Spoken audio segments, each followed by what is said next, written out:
चलिए इस वीडियो के अंदर डिस्कस करते हैं पॉलीकैब इंडिया के जैसे मार्केट के अंदर एक स्मॉल कैप जिसमें अभी के टाइम पे एक बड़ी गिरावट लगातार हो रही है और पोर्टफोलियो में गिरावट अभी बहुत सारी कंपनीज में देखने को मिलती है, जिसमें से ये एक स्मॉल कैप कंपनी में भी लगातार एक लंबे वक्त से गिरावट नज़र आ रही है।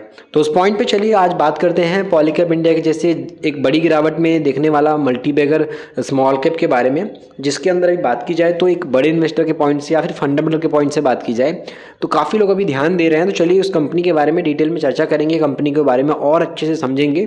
तो पॉलीकैब इंडिया की अगर हम बात करें तो इसने लॉन्ग टर्म के अंदर काफ़ी बड़ा रिटर्न दिया है मार्केट के हिसाब से। अगर आप देखोगे तो इसकी जर्नी काफ़ी अच्छी रही है।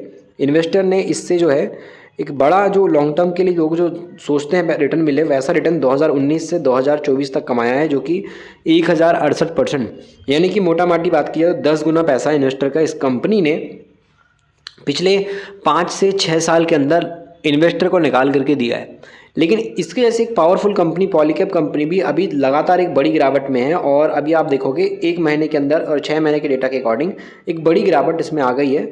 तो उस पॉइंट पे चलिए एक और स्मॉल कैप कंपनी को देखते हैं जो पॉलीकैब जैसे अभी गिर रही है। अगर हम कंपनी की बात करेंगे तो ई कॉमर्स बेस्ड बिजनेस इसका देख पाओगे टाइम के अकॉर्डिंग मार्केट के अंदर, और इनके पास जो 7,000 से ज़्यादा अभी लाइव क्लाइंट नज़र आएंगे, 10,000 से ज़्यादा ब्रांड्स ऑपरेट करते हैं लोग और 103 करोड़ का ट्रांजैक्शन एनुअली इनका देखने को मिलता है। मार्केट वाइज अगर हम देखेंगे तो यहाँ पर जो है एक 11,860 का जो फैसिलिटी ऑपरेशन है वो नज़र आएगा और 270 से ज़्यादा का इंटीग्रेशन नज़र आएगा क्विक ऑटोमेशन के बेस पे।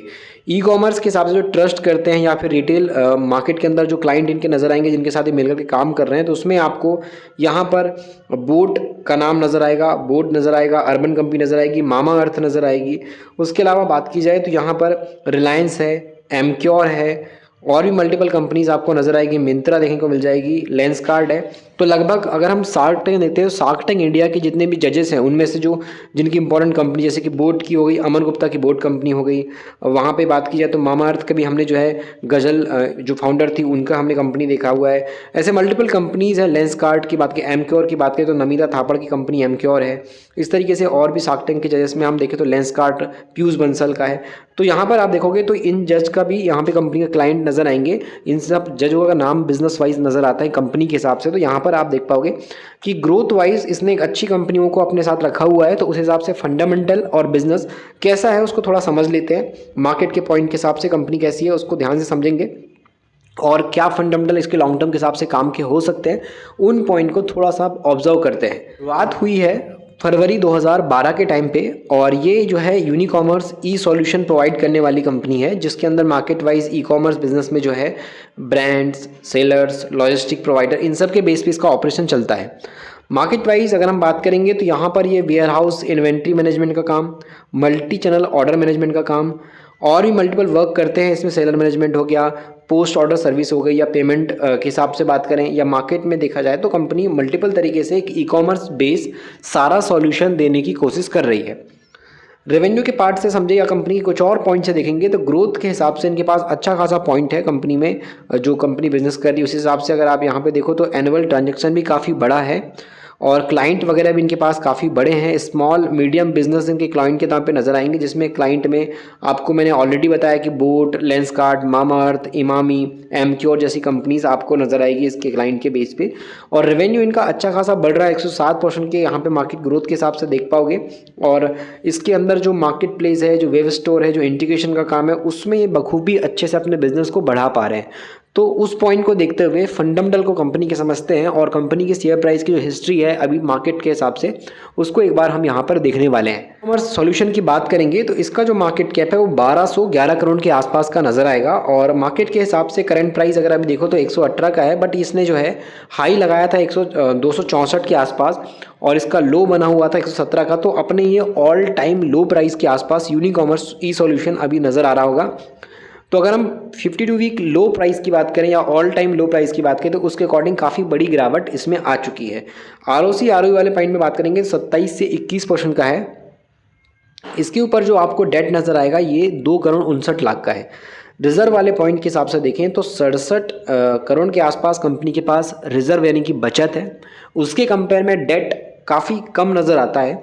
वहीं हम प्रमोटर की होल्डिंग देखेंगे तो 39% की है, कोई भी शेयर गिरवी नहीं है और इसका जो सेल्स बढ़ रहा है वो तो मात्र 15% से बढ़ रहा है, लेकिन जो प्रॉफिट कंपनी का बन रहा है वो 101% से बन रहा है। तो अभी के टाइम पे जो वर्तमान की स्थिति है उसके अकॉर्डिंग बिजनेस को अगर हम समझने जाएं तो प्रॉफिट कंपनी अच्छा बड़े परसेंटेज के साथ निकाल पा रही है। अगर ये प्रॉफिट मेंटेन रहता है तो डेफिनेटली आने वाले टाइम में एक बड़ी तेजी की उम्मीद भी हम इस कंपनी से कर सकते हैं, जैसे अभी जो हमको ग्रोथ नज़र आती है उस पॉइंट पे। बाकी अगर आप 3 महीने के हिसाब से देखोगे तो भी इन्वेस्टर लॉस में है और 6 महीने वाला इन्वेस्टर भी इसके अंदर 48% के लॉस में है। तो लगभग बात की जाए तो 50% से ज़्यादा का पैसा इन्वेस्टर ने इस कंपनी में अभी गंवा दिया है। मार्केट में लिस्ट होने के बाद से इसमें एक बड़ी गिरावट है, कुछ खास इन्वेस्टर ने इस कंपनी से नहीं कमाया है। तो उस पॉइंट से अगर आप यहाँ पे समझोगे तो कंपनी के अंदर आपको नज़र आएगा कि जो आईटी सॉफ्टवेयर और मीडियम स्मॉल कैटेगरी की कंपनीज़ हैं उस हिसाब से आप यहाँ पे टाटा एलेक्सी को देखते हो, केपीआईटी को देखते हो, टाटा टेक्नोलॉजी को देखते हो। वैसे ये यूनिकॉमर्स कंपनी है जिसने अपनी ग्रोथ के हिसाब से बात की जाए तो सेल्स में जो इम्प्रूवमेंट है वो 26 करोड़ से 29 करोड़ का दिखाया है और जो नेट प्रॉफिट है इनका ये फ्लैट रहा है, जो कि मार्केट के हिसाब से ईयरली बेस पे फ्लैट है, बट क्वार्टरली बेस पे देखेंगे तो 3.88 करोड़ से इनका जो नेट प्रॉफिट वो इस बार 6 करोड़ 64 लाख के आसपास पहुंच गया है, जो कि ईयरली बेस पे बात की जाए तो एक अच्छा खासा ग्रोथ है। मार्केट इसको फ्लैट रिजल्ट लेकर के चल रहा है, बट अगर आप इसको असल मायने में देखोगे तो ग्रोथ अभी भी कंपनी की कम नहीं हुई है। तो यहाँ पर पैसा ज़रूर प्रॉफिट के हिसाब से डबल होता नज़र नहीं आ रहा है, लेकिन अगर आप देखोगे तो यहाँ पे कंपनी 13 करोड़ से 18 करोड़ पे पहुंची, तो ये भी गलत नहीं है, ग्रोथ कंपनी की अभी भी नज़र आती है। तो उस पॉइंट पे यहाँ पर कंपनी काफ़ी अट्रैक्टिव नज़र आ रही है और क्योंकि समय के साथ इसका जो सेल्स और प्रॉफिट की ग्रोथ है वो 5 साल में 38% से थी, 3 साल में 42% से थी और अभी के टाइम पे ये 101% से है। तो मार्केट वाइज अगर आप चीज़ों को समझते हो तो आपको पता चलेगा कि कंपनी के जो रिजर्व है वो टाइम के अकॉर्डिंग काफ़ी तेज़ी के साथ बढ़े हैं और उसके कंपेयर में जो डेट है वो उतना ज़्यादा नहीं है। तो कंपनी ने बहुत ही कम कर्जे के साथ अपने बिजनेस को आगे बढ़ाया है और उस पॉइंट पर अभी अगर देखते हैं वर्तमान स्थिति में तो इसके अंदर एफआईएस ने बिकवाली की है, डीआईएस ने बिकवाली की, बट पब्लिक का स्टेक इसमें बड़ा है। तो उस हिसाब से यूनिकॉमर्स ई सॉल्यूशन के अंदर अभी डेफिनेटली कुछ लोगों का जो फोकस है वो रहेगा। तो चलिए कंपनी का जो शेयर प्राइस हिस्ट्री है उसको चेक कर लेते हैं। इसके लिस्टिंग की बात करेंगे तो मार्केट के अंदर ये लिस्ट हुआ है 16 अगस्त 2024 के टाइम पे। तो पिछले साल ही कंपनी 2024 में मार्केट के अंदर स्टॉक मार्केट में लिस्ट हुई 189 के प्राइस पे। उसके बाद से लगातार अभी ये डाउन ट्रेंड में बना हुआ है और इसके अंदर जो गिरावट आई है 37 से 38% की गिरावट अभी मार्केट में आप देख पा रहे होगे, क्योंकि मार्केट का माहौल काफ़ी नेगेटिव है। तो ऐसे में ये भी लगातार अभी आपको नीचे की तरफ ही जाता हुआ कंपनी का शेयर नज़र आ रहा होगा।